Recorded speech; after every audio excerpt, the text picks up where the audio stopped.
Speaker sir, जो हमने थोड़ी देर रखी है, पक्का रिश्तेदार। डिप्टी स्पीकर सर, माननीय सम्मानित अशोक कुमार अरोड़ा ने मनरेगा का जिक्र किया। ये 1971 में इसकी शुरुआत हुई थी और समय समय पर इसके नाम बदलते गए हैं। जब चौधरी भूपेंद्र सिंह हुड्डा मुख्यमंत्री थे, उस समय केवल 96 रुपये प्रतिदिन लेबर थी। आज 30 स्टेटों में 400 रुपये, हरियाणा प्रदेश में सबसे ज्यादा, हरियाणा प्रदेश सेकेंडली।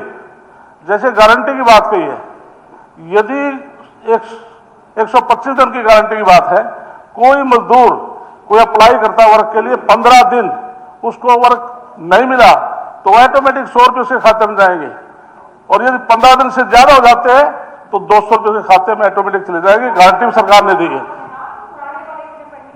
जी। तो इन्होंने, मंत्री जी ने मेरा नाम लिया, उसके बारे में कहता हूं। आपने कहा उस समय पूरे हिंदुस्तान में सबसे ज्यादा मनरेगा हरियाणा देता था, रिकॉर्ड पूरे हिंदुस्तान के सबसे ज्यादा। दूसरा ये कहते हैं, इनसे पूछो पिछले साल में कितने, आप कह रहे कंपनसेशन देंगे, रजिस्टर्ड मनरेगा के वर्कर कितने थे हरियाणा में? 8 लाख थे ना, 8 लाख। और कितने को दिया आपने 100 दिन का रोजगार? 2100 को। और कंपनसेशन किसको दिया? 5 साल में एक को भी नहीं दिया, एक को भी नहीं दिया। बात करते कुछ बात करो तो सोच समझ के करा करो आप।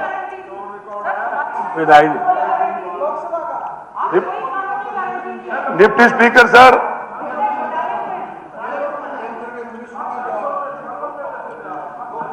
डिप्टी स्पीकर सर, मंत्री जी पंचायत मंत्री हैं, इनमें तो जो चुनी हुई पंचायतें हैं उनके अधिकार भी खत्म हो रहे हैं। पहले पंचायतों से काम होते थे, ठेकेदार करेंगे। ये मैं आपको बता रहा हूं, इसका भी आप जवाब देना। पर इसके साथ साथ डिप्टी स्पीकर सर, अभी अरोड़ा जी ने भी जिक्र किया और अभिभाषण में किया पंडित दीनदयाल उपाध्याय जन आवास योजना की।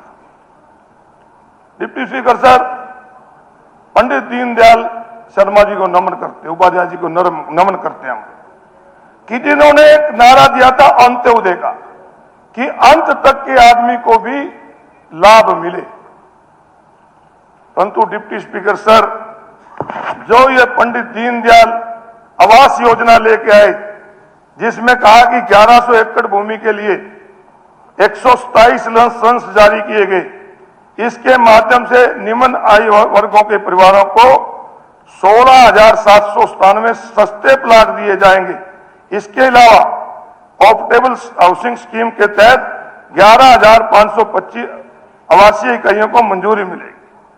डिप्टी स्पीकर सर, ये जो योजना है ना, ये सारा का सारा गरीब को मारने के लिए योजना लेके आए। डिप्टी स्पीकर सर, पहले हुआ करते थे हुड्डा, जिसका नाम बदलकर हरियाणा शहरी विकास प्राधिकरण कर दिया।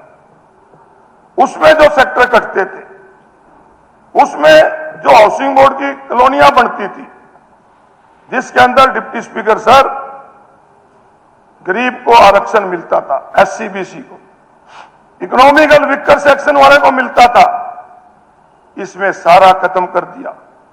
ये आज अभी आपको एक एडवर्टाइजमेंट दिखाता हूं डिप्टी स्पीकर सर, कि नीलोखेड़ी पर के शहर में भी 32,000 रुपए गज के हिसाब से दीनदयाल योजना के तहत प्लाट काटे जा रहे। प्लाट 2 करोड़ 5 करोड़ का वो लेते हैं प्लाट, किला, और 50,000 रुपए गज बेच रहे हैं।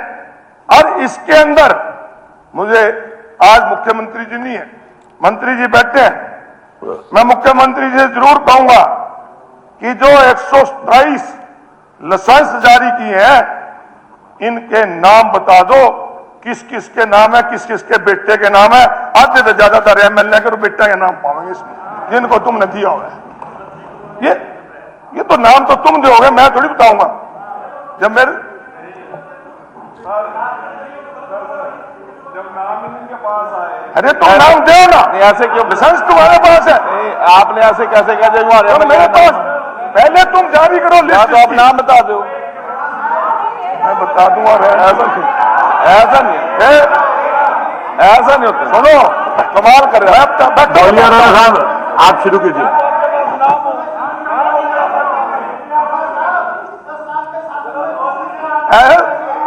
सुनो, ऐसा है बोलिए राणा। डिप्टी स्पीकर सर, ये जिसका नाम सुनना चाहे ना, वो इन्हें भी पता, आपने भी पता, सबने पता, मेरे पता क्यों कुआओ। और उसके अगर सुनना चाहते हो तो कोहिनूर की जितनी कॉलोनियां कटी हैं उसकी लिस्ट निकाल के देख लियो किसके नाम है। मैं कहता हूं, मैं इसके खिलाफ नहीं कहता मुश्किल से, मैंने कहा पैसा कमाओ, परंतु गरीब को जो आप कहते हो ना अंत्योदय, आज पंडित दीनदयाल उपाध्याय जी की आत्मा स्वर्ग में, ऐसा नेक व्यक्ति जिसने ऐसा नारा, ये जो दीनदयाल आवास योजना, ये तो प्राइवेट लोग काटते हैं, और ये इसलिए एक मिनट जवाब देने दीजिए मंत्री जी। और ये कॉलोनियां, ये स्कीम जो शुरू की गई है, ये इसलिए की गई है कि अब मैंने चुनाव लड़ा नड़वा से, और वहां पे आजाद नगर का एरिया है, 2 तो मैंने जिला परिषद के चुनाव लड़ लिए, वहां 3 MLA के लड़ लिए। आज भी अगर मैं जाऊं ना तो कहीं न कहीं कोई ढूंढे हुए मिलता नहीं हो मकान, क्योंकि गोर मकान बन गए, तो कोई व्यवस्थित तरीके से नहीं कटे हुए। इसलिए ये जो आगे जो बड़े कॉलोनियां, वो छोटे छोटे पे भी सरकार लाइसेंस देती है, ताकि एक तरीके से कॉलोनियां कटे जिससे कोई गलत ना हो। अंत्योदय की जो बात है वो तो हमने लाडो लक्ष्मी योजना शुरू की है दीनदयाल उपाध्याय के नाम पे, और दूसरी करी है। हाँ जी राणा साहब बताइए। करिए ना, सुन तो लो डिप्टी स्पीकर सर, मैं यार मेरे हम सारे इकट्ठे दे लियो ना। आप लोगों के नाम दीनदयाल उपाध्याय जी की आपने इन लोगों ने काट लिए, और नाम है मेरे पास, आपने सबको एक तरफ से कर दिया।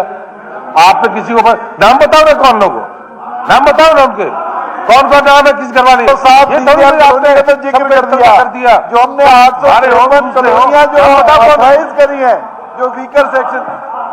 अरोड़ा जी एक मिनट, अरोड़ा जी एक मिनट, अरोड़ा जी आप शुरू कीजिए। अरोड़ा जी एक मिनट, मैं स्पीकर साहब आपके माध्यम से मैं एक बात बताना चाहता हूं। 1 मिनट, अरे बहन जी एक बार सुन तो लीजिए, हुड्डा साहब एक बार 127 इन्होंने दीनदयाल उपाध्याय की कॉलोनी के लाइसेंस का नाम ले दिया। जो 853 अनऑथराइज कॉलोनियां हमने ऑथराइज करी है, वो भी किसी के बेटों के नाम थी क्या है? वो किसी के बेटों के नाम थी क्या, जो अनऑथराइज कॉलोनी और उनमें डेवलप करने का काम कर रहे हैं? बताइए, बोलिए। डिप्टी स्पीकर एक मिनट हुड्डा साहब, तुम मेरा तो माइक ही ऑन नहीं करते आप।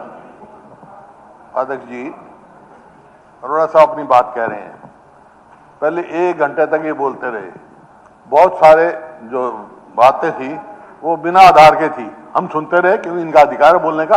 अब ये बोल रहे हैं, बोलने दे, एक उधर से बोलेगा, एक उधर से बोलेगा, एक उधर से बोलेगा, एक वो बोलेगा, पंडित जी बोलेगा, कभी कभी सुनो, आपकी झूठ हम सुनते रहे, हमारी सच तो सुन लो तुम्हें। चलिए अरोड़ा साहब आप बताइए। डिप्टी स्पीकर सर, पहले तो कुछ साथियों को यह शंका है, भाई मैंने सभी के बारे में नहीं कहा, नहीं यार मैंने यार मेरी बात तो सुनते नहीं आप। अरोड़ा साहब मैंने ये कहा है, अब भी कह रहा हूं कि जो ये 127 लाइसेंस दी है, इसकी लिस्ट जारी करो कि उसके कौन कौन कंपनियों के डायरेक्टर हैं, अपने आप पता लग जाएगा किस किस के हैं। करो लिस्ट जारी। ये मैं किसी का नाम क्यों ले? अरे बेटी ने मेरे से ज्यादा पता है, बेटी जी ने हर इसके पता है। अरे इसके साथ साथ डिप्टी स्पीकर सर, बहुत भारी संख्या में मंत्री जी बैठे हैं, शहरों के अंदर अवैध कॉलोनियां कट रही हैं, अवैध कॉलोनियां बहुत ज्यादा कट रही हैं। और मैं ये चाहता हूं कि आज मुख्यमंत्री जी ये निर्णय लें कि हम सरकार द्वारा नो प्रॉफिट नो लॉस पे हुड्डा के सेक्टर काटेंगे, ताकि उसके अंदर लोगों को लाभ मिले। आज यार एक मिनट, अब ये नहीं चलेगा विधायक जी, ये थोड़ी यार, विधायक जी तुम सारे खड़े हो जाओ।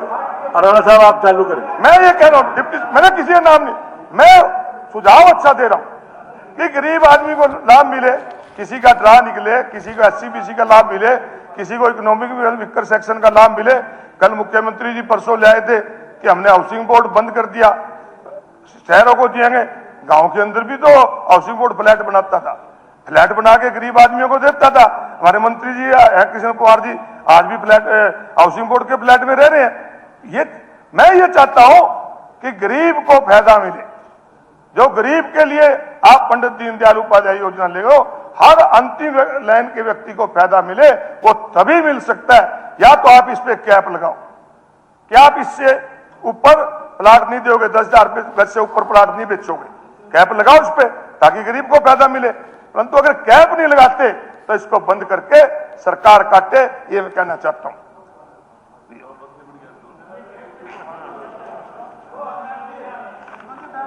बैठ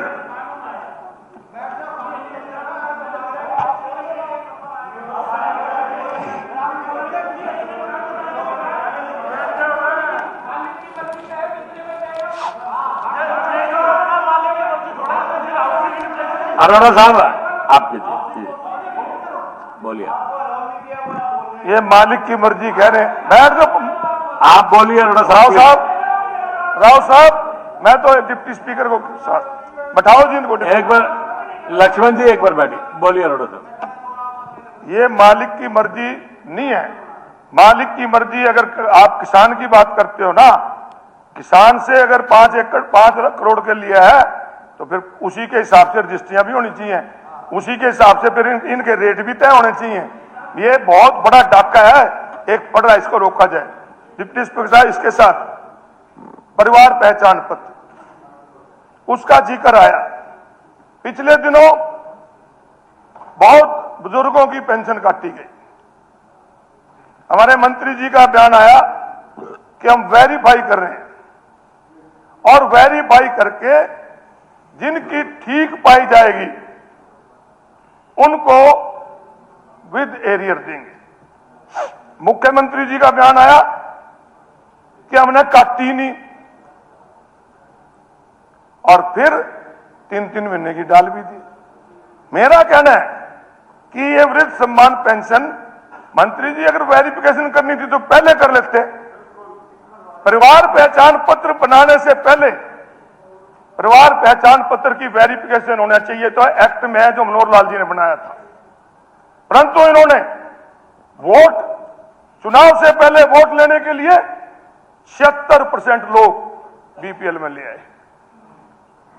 76% लोग बीपीएल में ले आए और वोट लेने के बाद 14 लाख के नाम काट दिए। ये कहा था डिप्टी स्पीकर साहब, ये परिवार पहचान पत्र आज परेशानी का कारण बना हुआ है। जो एक्ट था उस एक्ट की उल्लंघना करके और एक ये कह देना कि सेल्फ डिक्लेरेशन से आप इसको बनाओ, तो निश्चित रूप से कहीं ना कहीं इसमें आप कमी है। इसके साथ साथ स्पीकर सर, गौ के ऊपर काफी कुछ सरकार कहती है हमने काम किया, अच्छी बात है, करनी चाहिए, गौ हमारी माता है। परंतु जो धरातल पे है, मंत्री जी मैं आपको बताना चाहूंगा कि 2025-26 के लिए आपने 585 करोड़ रुपए गौओं के कल्याण के लिए, चारे के लिए, शेड के लिए रखे और रिलीज करे 88.54 करोड़, यानी कि 15%। यार बाद में इकट्ठा जवाब दे लेना। गलत आंकड़े न रखो। कौन से आंकड़े? गलत आंकड़े तो बाद में जवाब दे देना। हम 3 महीने की किस्त डाल रहे हैं। नहीं, 3 महीने की किस्त डाल रहे हैं हम, और आप फिर दे रहे चेक, पहले 3 महीने दिए। आप सारे बजट को एकदम कैसे डाल देंगे, साल के बजट को? आप इसको ठीक कर लो। होगी बात। डिप्टी स्पीकर सर, मंत्री जी कह रहे हैं 3 महीने की डाल रहे हैं। अब एक बात बताओ, अब तो ये तो है 2025-26 का, 26-27 वाला आना है और 15% केवल तुमने डाले हैं और फिर भी ये कहते हो कि हम डाल रहे हैं। मैं कोई बात गलत नहीं कहूंगा, तुम्हारे को सुझाव दूंगा, अच्छे दूंगा। हेल्थ के बारे में डिप्टी स्पीकर साहब जरूर कहूंगा, इन्होंने तो हालांकि पैरा नहीं दिया। आज हमारे इसमें देखना है हेल्थ कार्ड, आज जो कोरोना काल के अंदर हमारे हॉस्पिटलों के अंदर वेंटिलेटर लगे थे, आज वो सारे के सारे लगभग बंद पड़े। जो ऑक्सीजन प्लांट लगे थे वो भी बंद पड़े हैं। एमबीबीएस का पेपर लीक हो जाता है, बिचौलियों के माध्यम से पास कराया जाता है। आज हेल्थ में डिप्टी स्पीकर साहब 39% तो आज को फार्मासिस्ट के पद खाली पड़े हैं, डॉक्टर के खाली पड़े हैं, MHW के खाली पड़े हैं। तो किस प्रकार से डिप्टी स्पीकर सर ये सुरक्षा करेंगे? तीन चीजें बहुत जरूरी होती हैं, अच्छी शिक्षा, अच्छी चिकित्सा, अच्छी सुरक्षा। आज तीनों में नाकाम है। यहां पर शिक्षा के देख लो कितने पद खाली पड़े, उस पर भी आऊंगा। दूसरा, डिप्टी स्पीकर साहब इसके साथ साथ जुड़ा है कि आज हमारे सरकारी हॉस्पिटलों में सुविधा नहीं। आयुष्मान का जिक्र काफी किया। आयुष्मान में डिप्टी स्पीकर सर आप खुद डॉक्टर हैं कि जो दूरबीन से ऑपरेशन होते थे, चाहे वो आंख का ऑपरेशन है, पित्ते की पथरी है, बच्चेदानी का है, बवासीर का है, घुटनों का है, बदलने का है, वो सारे के सारे बंद कर दिए। प्राइवेट डॉक्टरों के 800-900 करोड़ रुपए बकाए हैं, वो देंगे नहीं। सरकारी अस्पताल में इसका इलाज नहीं होता तो कहां जाएंगे डॉक्टर? क्या करेगा आयुष्मान कार्ड का? तो इस पे सारों में सुधार की जरूरत है। जो कह रहे थे कि हमने विकसित भारत की बात करते हैं, बात तो विकसित भारत की करते हैं और खेल के ग्राउंड में पोल गिरने से बच्चे मर जाते हैं। 76% लोग बीपीएल में चले जाते हैं। ऐसे विकसित भारत नहीं होगा। अमर साहब ने पहले तू ही खेले जो कहना, कह लो आप कहना।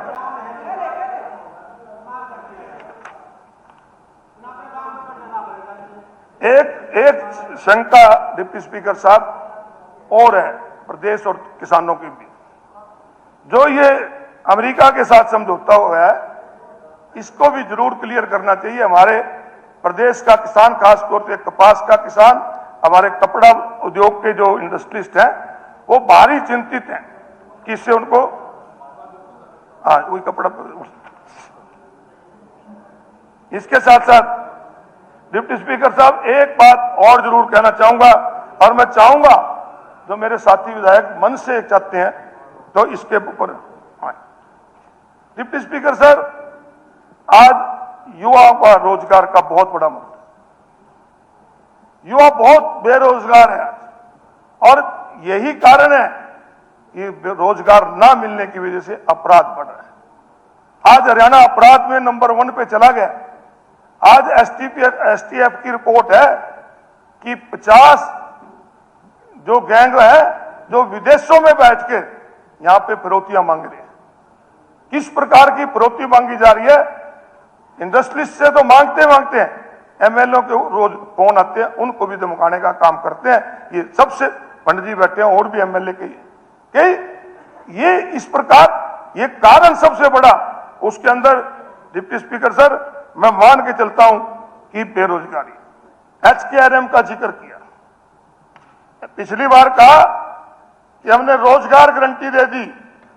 मैं कहता हूं डिप्टी स्पीकर सर और अपने सभी विधायक साथियों से कहूंगा कि अगर युवाओं को सबसे ज्यादा मारने का कोई काम कर रहा है, युवा की कोई बेकदरी कर रहा है, तो हरियाणा कौशल रोजगार निगम कर रहा है। इसको बंद कर। कितनी ह्यूमिलिटी होती है डिप्टी स्पीकर सर कि एक ही पढ़ने वाले, एक ही जगह पढ़ाने वाले 2 टीचर, एक की क्वालिफिकेशन HKRM में ज्यादा और दूसरे की कम, एक को मिलते हैं 30,000, एक ले रहे 1 लाख। ह्यूमिलिटी नहीं होती। एक तो 1,18,000 पोस्टें आप लोगों ने जो पक्की नौकरी थी उसको रोक दिया, और इनके प्रति की जिम्मेवारी, इनमें से बहुत से ऐसे हैं जो ऐसी पोस्ट पे लग रहे हैं, नगर परिषद में लग रहे हैं और लग रहे हैं, जो सारा दिन पैसे कमाने पे लगे हैं कि इनके करोगे क्या? चले घर चले जाएंगे झोला उठा के। तो मेरा मानना है कि सरकार बच्चों को रोजगार मिले, इसके लिए पक्की नौकरियां निकालो, HKRM बंद करो। ये निरा ठगी का सौदा है। और कई लोग कह रहे थे हमने पर्ची खर्ची बंद कर दी, तो मैंने यूं तो बता दो इसमें कौन सी मेरिट है? ये 1,18,000 कौन सी मेरिट पे लगे? इसमें तो गंगवा साहब थारी एससी बीसी के आरक्षण भी खा गए, किसी को नहीं दिया, आरक्षण खा गए इसमें अंदर। ऐसा है अरोड़ा जी थोड़ा सा मैंने भी एच कैरन से पहले किस तरीके से यहाँ नौकरी मिलती थी, उसको उस पर भी आप प्रकाश डालोगे?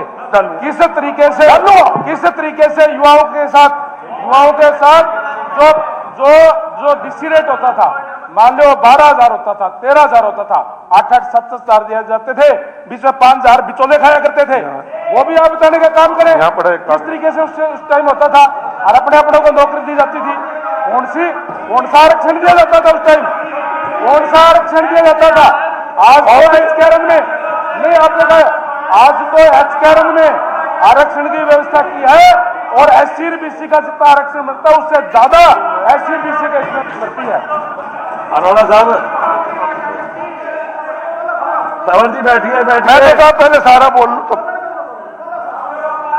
डिप्टी स्पीकर सर, मंत्री जी ने पहले का जिक्र किया, उसका भी बताऊंगा। आज एचकेआरएम में जिन बच्चों को 5 साल हुए पूरे नहीं हुए हैं, 8,000 से ज्यादा 4 माह का वेतन भी नहीं मिला उन्हें। पीपीपी के बहाने, वही पारिवारिक प्रजनन पत्र के बहाने उन्हें कई माह पोर्टल से गायब रखा गया। अब बताया जा रहा है कि उनके 3.5 माह का वेतन काटा जाएगा जब दिया जाएगा। और जो आपने पिछली कही डिप्टी स्पीकर सर, गंगवा जी भी इंडियन नेशनल लोकदल में थे, मैं भी था। आपके पिताजी भी 2009 में एमएलए थे, मैं भी था, हुड्डा साहब मुख्यमंत्री थे।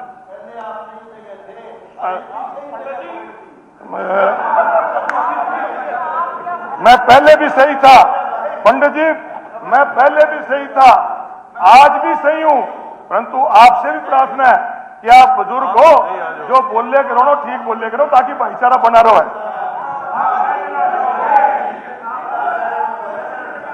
डिप्टी स्पीकर सर, मैं जो कहना चाह रहा हूं, उस समय हम विपक्ष में थे, चौधरी भूपेंद्र सिंह हुड्डा मुख्यमंत्री थे। चौधरी भूपेंद्र सिंह हुड्डा जी आउटसोर्सिंग पॉलिसी 2 लेके आए। मैं यहां बैठा था जहां डॉक्टर कादयान साहब बैठे। मैंने कहा हुड्डा साहब,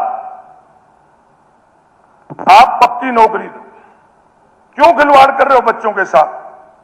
इन्होंने कहा हमने नौकरियां निकाली हुई हैं, काम का अर्जा ना हो, उसके लिए हम लोग आउटसोर्सिंग पॉलिसी 2 लेके आए हैं।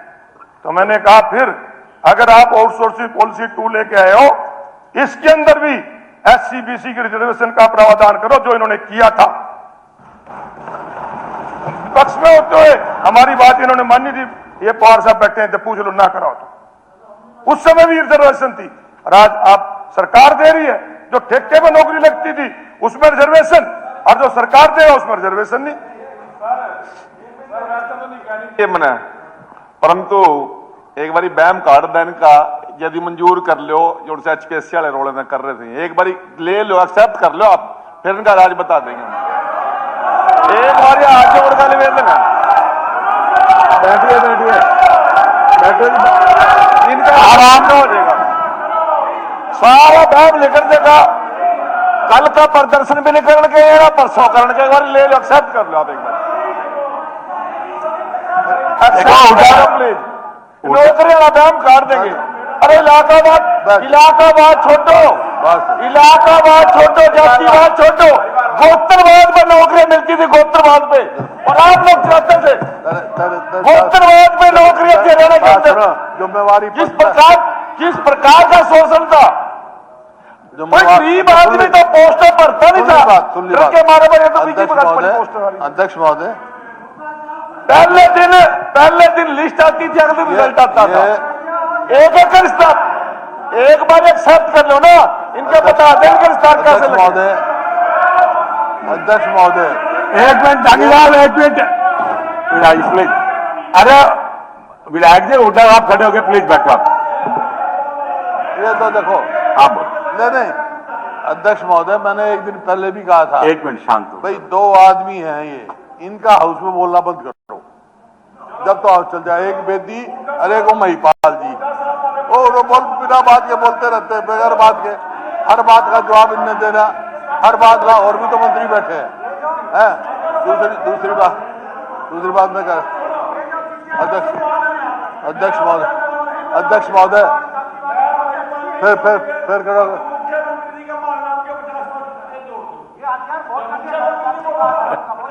और ये मुख्यमंत्री बोले, मैंने ये कहा, ये कह रहे थे भाई उनका HPSC का निकाल दो, हमने फिर दे दिया एडजर्टमेंट मोशन, दे दिया और फिर देखेंगे, फिर दे दिया और फिर चलेंगे, फिर स्वीकार करना।